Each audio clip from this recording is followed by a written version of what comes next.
നമസ്കാരം. ലാലൂര് ദേവസ്ഥാനം എന്നാണ്. ഇന്ന് ഞാൻ പറയാൻ വന്നിട്ടുള്ളത്, രണ്ട് മൂന്ന് പേരായി എന്നെ വാട്സാപ്പിൽ കുട്ടികളാണ് വിളിച്ചിട്ട് സ്വാമി പരീക്ഷയായി, ഞങ്ങൾക്ക് വേണ്ടി ഒന്ന് പ്രാർത്ഥിക്കണം എന്ന് പറയാൻ ഒരാൾ പറഞ്ഞു, രണ്ട് പേര് പറഞ്ഞു. അപ്പോഴാണ് എനിക്ക് ഓർമ്മ വന്നത്. ഞാൻ ഇട്ടിട്ടുണ്ട് ഇതിന് മുൻപൊക്കെ.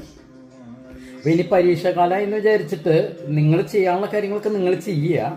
അത് തന്നെ ഇത് കുട്ടികൾക്കുള്ളും കൂടിയിട്ടാണ്, രക്ഷിതാക്കൾക്കും ഈ വീഡിയോ പ്രയോജനപ്രദമാകാം. അതായത് ഞാൻ പറഞ്ഞു വരുന്നത്, നമ്മൾ പഠിക്കുന്നുണ്ട്, പരീക്ഷ എഴുതുന്നുണ്ട്, നമ്മൾ ചെയ്യാനുള്ള കാര്യങ്ങളൊക്കെ കൃത്യമായിട്ട് ചെയ്ത് പോവാം. അതിൻ്റെ ഒപ്പം തന്നെ ഒരു മേധാമന്ത്രം എന്ന് പറഞ്ഞിട്ട് ഞാൻ യൂട്യൂബിൽ തന്നെ എൻ്റെ ആദ്യത്തെ ഒരു കുറച്ച് നാൾക്ക് മുൻപുള്ളൊരു വീഡിയോയിലൊക്കെ കാണാം. അതൊന്ന് നോക്കുക. അതിൽ കൃത്യമായിട്ട് ജപിക്കേണ്ട രീതിയിൽ ഒരു നല്ലൊരു പുരോഹിതൻ ജപിക്കുന്ന അതേ സെയിം വോയിസ് വീഡിയോ ഞാൻ ഇട്ടിട്ടുണ്ട്. അപ്പോൾ അതൊക്കെ ഒന്ന് കണ്ട് കൃത്യമായിട്ട് കാര്യങ്ങളൊക്കെ ഒന്ന് ചെയ്യുകയാണെങ്കിൽ നിങ്ങൾക്ക് എന്ത് കിട്ടും? നിങ്ങൾക്ക് ആ ഒരു മേധാമന്ത്രം എന്നൊക്കെ പറഞ്ഞാൽ ഭയങ്കര കഴിവുള്ള ഒരു മന്ത്രമാണത്. ഒരുപാട് പേർക്ക് ഗുണങ്ങൾ ഉണ്ടായിട്ടുള്ളതാണ്, ഒരുപാട് പേർക്ക് അനുഭവസാക്ഷിയുള്ളതാണ് മേധാമന്ത്രം. അതുപോലെ തന്നെ ദക്ഷിണാമൂർത്തി മന്ത്രം, പരീക്ഷയ്ക്ക് വിജയം എന്നൊക്കെ പറഞ്ഞിട്ട് ഞാൻ വീഡിയോകളൊക്കെ ഇട്ടിട്ടുണ്ട്. ജസ്റ്റ് അതൊക്കെ ഒന്ന് നോക്കിയാൽ തന്നെ പകുതി നമുക്കതിൻ്റെ ആ ഒരു അതുപോലെ തന്നെ ഒന്ന് ആദ്യം ഒരു കാര്യം ചെയ്യാം, വീഡിയോ പ്ലേ ചെയ്യുക. ഹെഡ്ഫോൺ ചെറിയതായിട്ട് ഹെഡ്ഫോൺ വെക്കുക.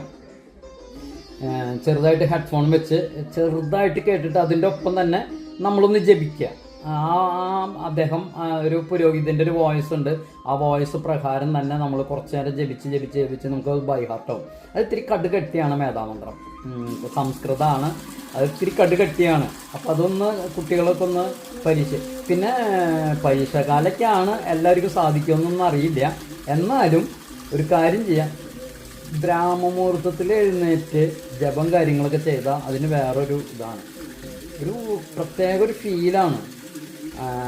അതൊക്കെ ഒന്ന്, അതുപോലെ തന്നെ ഗായത്രി മന്ത്രം ജപിക്കുക. അതായത് രക്ഷിതാക്കളോട് പറയാനുള്ളത് എന്താണെന്ന് വെച്ച് കഴിഞ്ഞിട്ടുണ്ടെങ്കിൽ, അവരുടെ മക്കൾക്കാണ് പരീക്ഷകൾക്ക് പേടി വേണ്ട, ഭയം വേണ്ട.